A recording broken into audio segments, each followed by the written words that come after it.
So to contextualize my location for our audience, there are two areas that are badly affected, Ruteng and Rheok, and I'm in Ruteng right now, which is in the province of East Nusa Tenggara. I'm just outside a tent hospital. I'll just give our audience a look at what I'm seeing. The hospital building here, severely damaged, one of the more severely damaged buildings in this area, and staff had to immediately evacuate when the earthquake struck.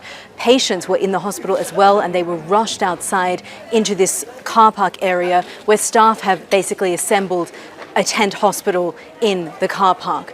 Now, they were able to bring out some of the essential equipment. You can see the patients behind me here, essentially being treated outdoors, exposed to the elements. We've seen a mix of patients here. We've seen elderly persons struggling with the heat, their loved ones fanning them with pieces of cardboard as doctors try to treat them. The youngest patient that we met was a 2-month-old baby who has been ill for several days and now has to be treated in this tent hospital and will indeed have to stay here overnight with his parents. Now, doctors say that that does complicate the effort somewhat because the patients are exposed to the intense heat at the daytime, and then it does get rather cold as well at nighttime. We've seen that the patients are uncomfortable in this heat, but doctors are trying their best. Now, we did speak to some of the medical staff here who say that in terms of medicine, they do have sufficient supply, but what their concern is the equipment that they couldn't bring fast enough from the hospital to this tent setup here. So they are missing some essential equipment,